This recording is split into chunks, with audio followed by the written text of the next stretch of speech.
اتحادی آخری وقت تک انتظار بیٹھیں گے. انہیں یہ پتہ ہے کہ آخری یکے جو ہیں ان کے پاس ہیں. اور آپ نے دیکھا چودھری پرویز الہی صاحب ایک طرف کہہ رہے ہیں کہ ہم نے خان صاحب کو ایڈوائس دے رہے ہیں پرائم منسٹر کو کہ آپ اپنی کوششیں جاری رکھیں, ہمارے ساتھ رابطے رکھیں. دوسری طرف انہوں نے باقی رابطے کھولنے شروع کر دیے. اور یہاں تک کہ جس طریقے سے چیمہ صاحب جو کہ ان کے طارق بشیر چیمہ صاحب ہیں جو سیکرٹری ہیں, وہ جس قسم کی باتیں کر رہے ہیں, اور جیسے شیخ رشید باتیں کر رہے ہیں پی ایم ایل کیو کے بارے میں, ادھر اسد عمر صاحب جو باتیں کر رہے ہیں پی ایم ایل کیو کے بارے میں, تو نظر تو یہ آ رہا ہے کہ اب علیحدگی ہو گئی ہے. مگر انہوں نے ابھی تک اناؤنس نہیں کیا, اور میں آپ کو یہ بتاؤں اناؤنس آخری سٹیج تک جا کے کریں گے یہ, جبکہ پھر کیونکہ اس کے بعد ان کے لیے واپس آنا مشکل ہو جائے گا. اس کی وجہ عمران خان صاحب کا خوف ہے یا اسٹیبلشمنٹ کا نیوٹرل ہونا؟ نہیں دیکھیے, ابھی تک تو اسٹیبلشمنٹ نیوٹرل ہے.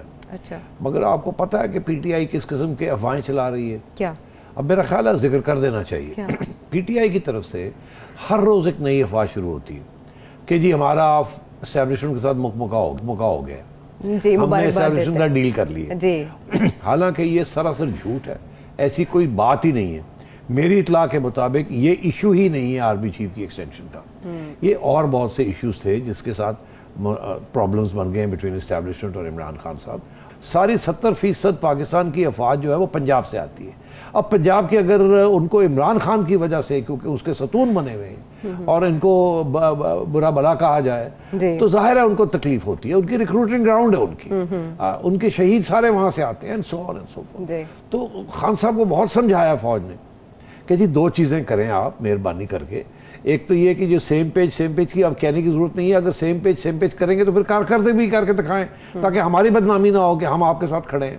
آگے لوگ کہتے ہیں ہم نے آپ کو سلیکٹ کیا, آپ کو لے کے آئے وغیرہ وغیرہ, یہ میں بہت دفعہ کہہ چکا ہوں.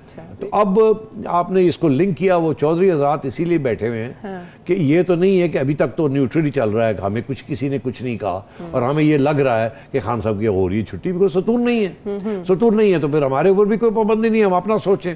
اگر تو ستون ہے تو پھر ستون کو پوچھنا پڑے گا, اور اگر ستون نہیں ہے تو پھر اپنے خود کرنا پڑے گا. خود تو انہوں نے فیصلہ کر لیا ہے کہ خان صاحب کے ساتھ نہیں رہا جا سکتا. مگر وہ پھر بھی ہے نا, یہ جو پروپیگنڈا باہر چل رہا ہے کہ ہمارا ہو گیا طے, آخری وقت پہ اسٹیبلشمنٹ ہمارا ساتھ دے گی, تو یہ پھر پروپیگنڈا جو ہے نا, یہ پھر لوگ پریشان کان رکھ لیتے ہیں, اور یہ دن رات یہ پروپیگنڈا چل رہا ہے. او جی ختم ہوگی گل, او جی ختم, اسٹیبلشمنٹ ایونچولی جو ہے نا وہ خان صاحب کے ساتھ آئے گی, اور یہ جو بیچارے پی ڈی ایم والے ہیں اور پیپلز پارٹی والے ہیں ان کے ساتھ پھر ہاتھ ہو جائے گا, اور اسٹیبلشمنٹ نے ان کو وہ ٹرک کی بتی لگایا ہوا ہے. یہ ایک بیانیہ چل رہا ہے ساتھ ساتھ, اور جیسے ہی لگتا ہے کہ اپوزیشن اسٹرانگ ہو رہی ہے تو یہ بیانیہ پی ٹی آئی کی طرف سے پھر اسے سے کہتے ہیں نا ٹرینڈنگ ہونی شروع ہو جاتی ہے, گوسپ, مائنڈ میکنگ کہہ سکتے ہیں, پولیٹیکل گوسپ جو چل رہی ہے. لیکن یوٹیوب پر گوگلی نیوز دیکھنے کے لیے youtube.com کی سرچ بار میں googly news T V type کریں. گوگلی نیوز کے پیج پر سرخ رنگ کے سبسکرپشن والے بٹن پر کلک کرنا نہ بھولیے. یوٹیوب پیج پر اپلوڈ ہونے والی ویڈیوز سے باخبر رہنے کے لیے بیل آئیکن پر کلک کیجیے. آپ کو ہر نئی ویڈیو کے بارے میں نوٹیفیکیشن موصول ہو جائے گا.